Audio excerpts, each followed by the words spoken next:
I was born in London, England. I qualified as an osteopathic physician in the UK with a speciality in treating shoulder pain. This story sort of takes place in 2003, I believe. I was told I couldn't have children. My wife and I were married for 9 years. We tried a lot of treatment. We tried IVF treatment 7 times and it never worked. We went to lots of different doctors, some of the best doctors in London, and they always said there was unexplained infertility.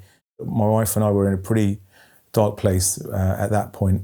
I was offered all sorts of incentives to go and treat people abroad, but at that point I was scared of flying. I actually hadn't got on a plane for 4 years. And then I got an email from Lisa Gordon-Handler. She told me that she was having a frozen shoulder and she signed it off from the New York College of Osteopathic Medicine.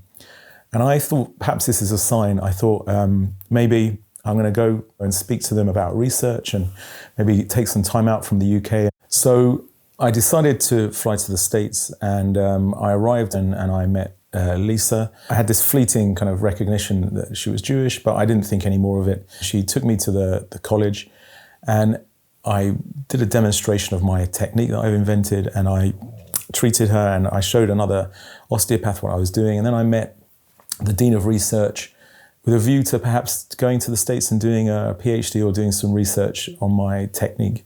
At the end of the day, she said, have you ever heard of Lubavitch? So I said, well, I have. And my rabbi is Lubavitch. And she said, have you ever heard of the Lubavitcher Rebbe? And I said, well, you won't believe this, but going to the Rebbe's Ohel was something I really wanted to do, but I couldn't figure out how I was going to plan it in my week because I already was booked up. So she said, right, I'm taking you now. And I was thinking to myself, what am I going to write? What am I going to ask for?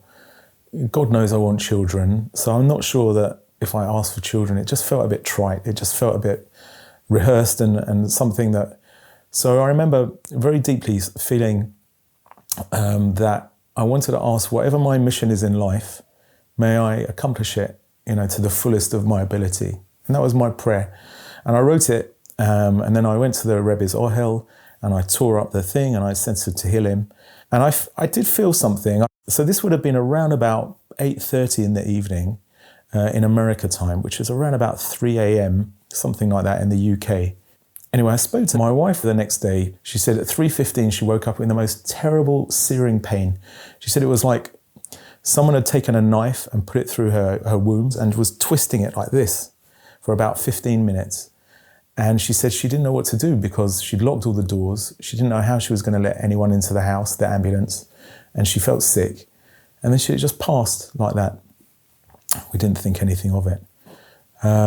Anyway, the week went by and I was pretty sure that, I had a lot of opportunities to go and work in America, and I eventually got back home and I said to my wife, right, we're going to the States, it's all happening. A couple of weeks went by and I bought her a pregnancy test. A few days later, I remember at 6 in the morning, she woke me up and she threw this test at me and she said, look, I'm pregnant. She said, I was going to keep it to myself for a few hours and have a cup of tea, but I just couldn't hold it in. My son Gideon Joseph Schrager, Gabriel. I gave him 4 names because after all those years, you didn't know if you were going to have another one. So all the 4 kids I wanted. He had his bris on the birthday of the Rebbe. When Gideon was 1.5 to 2-ish, I think 18 months to 19, 20 months, we went back to New York. And I went to New York to work for a few months with a doctor there. And we went with Lisa again to the Rebbe's Ohel. And again, my wife fell pregnant naturally in New York with our second child, Benji. It's funny, I heard stories of the Rebbe and I was always thinking, oh, it would be nice to be one of those stories, after so many years of infertility. And here we are making the video.